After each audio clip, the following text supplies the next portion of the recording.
Hey everyone, this is Shruti from Simplilearn. This video is going to be a tutorial on CISSP. We have an interesting lineup for this video. We will understand why CISSP certification is important, what exactly CISSP is. We will also look into the CISSP exam and its requirements. And finally, we will have a look at the various CISSP domains. So let's start off this tutorial by understanding the need for the CISSP certification. If you have seen our previous videos, you would be aware of the various cybersecurity certifications like CCNA, CompTIA Security Plus, CISM, CISA, and CEH to name a few. You might have also come across the CISSP certification. Let me tell you, this is one of the toughest and most in-demand certification in the cybersecurity field. In the current times, managing information security in a company can be extremely challenging. With the advent of the internet and various other technologies, there is a large exposure to various security breaches. The presence of information security experts in-house helps organizations manage their IT processes in a better way. This is where a CISSP professional is in demand by employers. Compared to the other cybersecurity professionals, the demand for CISSP certified professionals has grown rapidly. There are nearly 50,000 job postings for the same.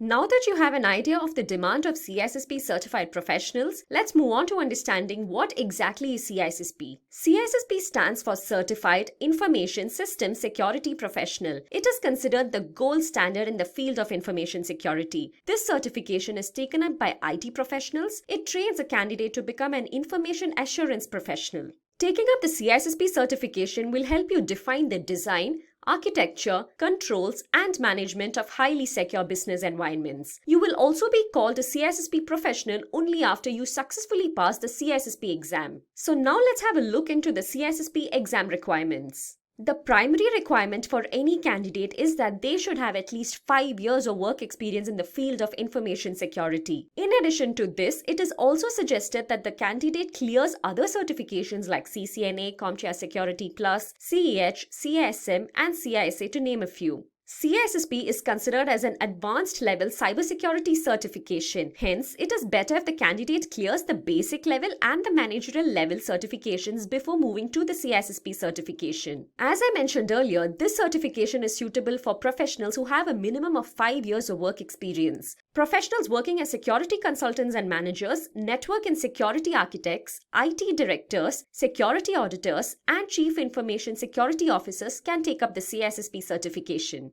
Now let's move on and understand more about the CISSP exam. This certification is developed by the International Information System Security Certification Consortium, ISC Square. The certificate provider is ISC Square.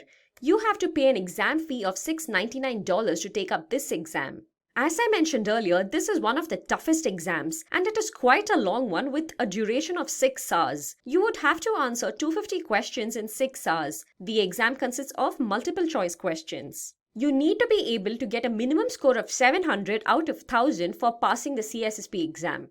Let's now move on to our next topic, that is CISSP Domains. This entire certification is grouped into a total of 8 domains. The broad spectrum of topics included in CISSP ensure its relevance across all disciplines in the field of information security. Successful candidates are competent in the following 8 domains. They are security and risk management, then we have asset security, security engineering, communications and network security, followed by identity and access management, then security assessment and testing, security operations, and finally we have software development security. These 8 domains deal with different aspects of information security. We will have a look into each of these individually and understand what each of these domains symbolize. First up, we have the security and risk management domain. As the name suggests, this domain mainly consists of the fundamentals of security policies, compliance law and regulations, professional ethics, risk management, and threat modeling. Cybersecurity and information security plays a major role in this domain. There is a difference between cybersecurity and information security which is more often missed out on by people. Cybersecurity refers to several techniques used to protect the integrity of networks, whereas information security refers to processes and tools deployed to protect sensitive information. To implement cybersecurity, we have a list of approaches like compliance-based, ad hoc, and risk-based. In compliance-based, security measures are decided based on regulations, while in ad hoc, security measures are based on no specific criteria.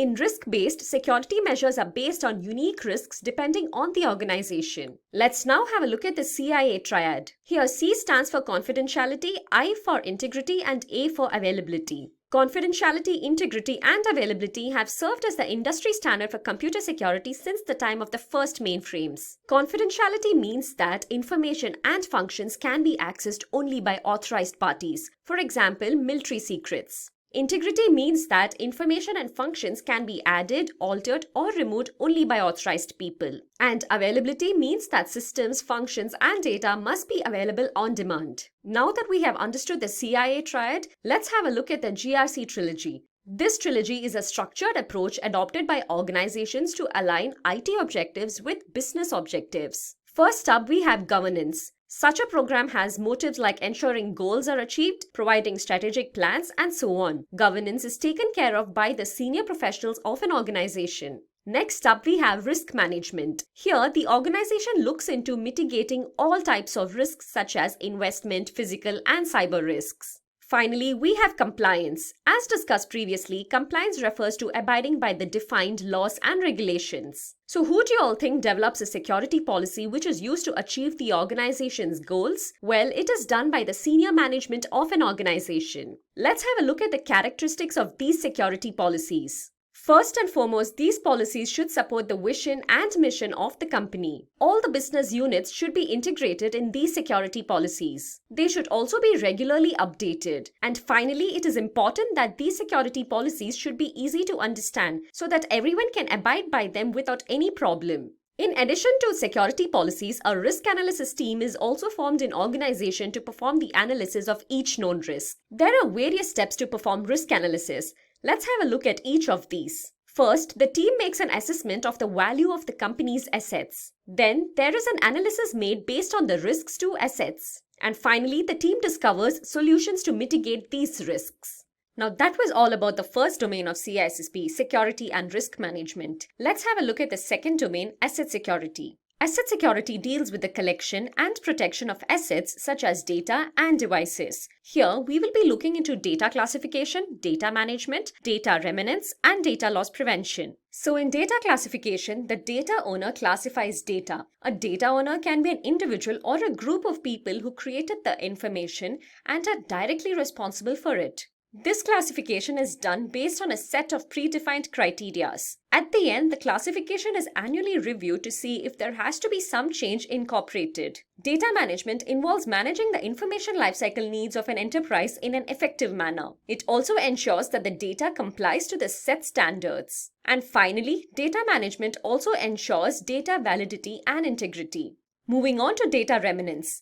It is a term used for the residual of digital data that is present even after trying to erase the data. Data remnants should be avoided as data should be completely destroyed. To tackle data remnants, we have methods like overwriting and destruction to name a few. In overwriting, other information is written over the data several times so that the original data cannot be recovered. In destruction, data in the storage device is physically damaged to make recovery difficult. Asset security also looks into data loss prevention. Here, several measures and risk assessments are performed to ensure that information is only available to authorized users. Let's now move on to our third domain, security engineering. As the name suggests, this domain talks about security architecture, security models, cryptography, and physical security. Security architecture establishes a common practice for creating, analyzing, and using architecture description within a particular domain. Security architecture takes the help of TCB, that is Trusted Computing Base, security perimeter, and reference models to implement security. Cryptography is also a part of security engineering.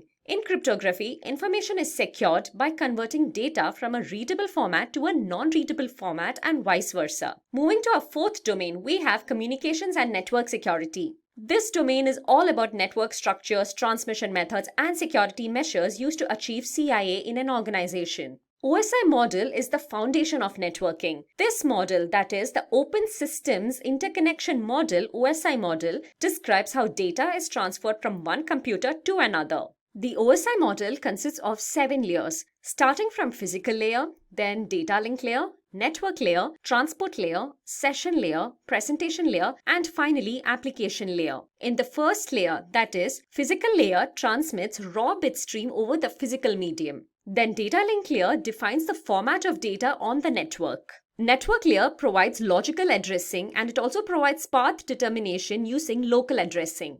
The fourth layer, that is transport layer, provides end-to-end connections. In this layer, data is transmitted using transmission protocols including TCP and UDP. The session layer maintains connections, and it is also responsible for controlling ports and sessions. The sixth layer, that is the presentation layer, ensures that data is in a usable format.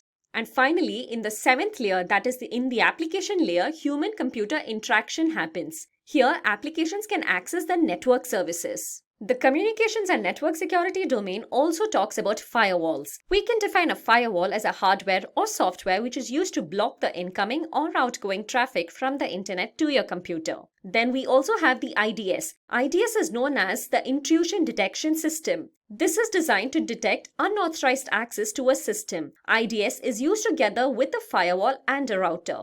Moving to identity and access management, our fifth domain, let's have a look at what this domain is all about. This domain of CISSP is all about the access control, identification, authorization, and attacks on access control and its countermeasures. To be able to access a dataset or a resource, a subject has to be identified, authenticated, and authorized. Identity management, Kerberos, and access criteria are few of the crucial fields here. In identity management, through automated means, users are identified and authenticated. This domain also speaks of Kerberos, an authentication protocol that is based on symmetric key cryptography and provides end-to-end security. Access to data shouldn't be granted to anyone and everyone. In fact, it should be granted based on the level of trust and the job role in the organization. It is also better if it is provided based on the location and the time. Let's now have a look at our sixth domain, security assessment and testing. So in this domain, we will look into audits, security control assessment, and testing reports. As you might have heard of the term audit, it is nothing but a repeated process wherein an independent professional evaluates and analyzes evidence. Then we have vulnerability assessment, wherein IT risks are identified and evaluated. It helps in identifying, quantifying, and prioritizing vulnerabilities. A well-planned and executed assessment and test strategy can provide valuable information about risk and risk mitigation. The assessment and test is executed by a working group called the Integrated Product Team. Testing is performed to check the data flow between the application and the system. Up next, we have the security operations domain. The seventh domain of CISSP is all about investigations, monitoring and logging, disaster recovery, and change management. Here, we will look into the fields of digital forensics, incident management, and perimeter security. Investigation of a computer crime is also known as computer forensics. In digital forensics, data is examined to identify, recover, and analyze opinions about digital information. Incident management works to restore the services to normal as soon as possible. A team called the Incident Response Team is deployed to handle such emergencies. Incident response is defined as a practice of detecting a problem, determining its cause, minimizing the damage, resolving the problem, and documenting each step. This team provides management with sufficient information and defends the company against future attacks.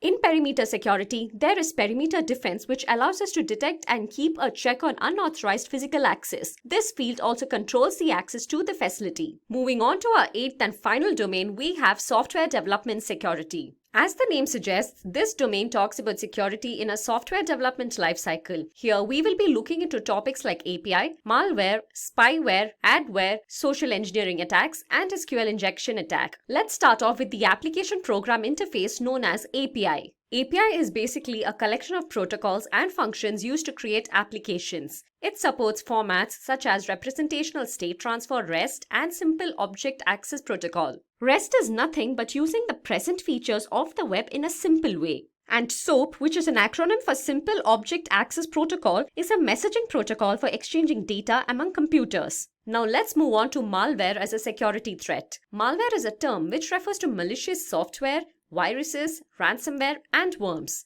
We can also call Trojan virus as a form of malware which is capable of disguising itself as a legitimate software. Malware is basically a broad term that refers to a variety of malicious programs. One way to protect your software from malware is to always double-check your downloads. Moving on to our next security threat, spyware.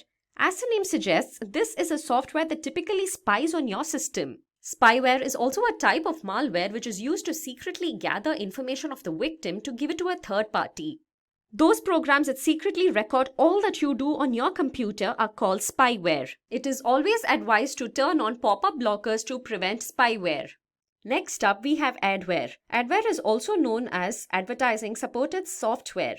It is a type of malware that constantly displays ads and pop-ups. Some of such ads can also gather your information. At times, adware is not all that dangerous, but it is a hassle as it is a gateway to unwanted advertising on the screen, and it can also change the browser homepage. Adwares are known to display unwanted, annoying advertisements on your screens. Let's now have a look at social engineering attacks. It is basically the art of manipulating people so that they end up giving their confidential information. This attack lures victims into handing over their confidential data. This attack takes place by tricking the human mind. The most common social engineering attacks are phishing, spear phishing, and mailing phishing attack. Phishing attack is a practice wherein the hacker usually sends fraudulent emails which appear to be coming from a very trusted source. This is done to install malware or to steal sensitive data like credit card information and various other login credentials. Spear phishing attack is a variation of phishing. Here, the attacker targets a specific individual or a group of people. And in mailing phishing attack, wealthy, powerful, and prominent individuals are made targets. Moving on to our next attack, we have SQL injection attack. SQL injection attack is a type of code injection attack. In a database-driven website, the hacker manipulates a standard SQL query. It allows attackers to tamper with the existing data. Here, malicious code is inserted into the SQL server to obtain information. Those were the 8 domains of CISSP. I hope you guys found this informative and I hope you enjoyed watching it. If you have any doubts, please leave them in the comment section below and we will be happy to assist you. Thank you for watching, stay tuned and keep learning. Hi there, if you like this video, subscribe to the Simplilearn YouTube channel and click here to watch similar videos. To nerd up and get certified, click here.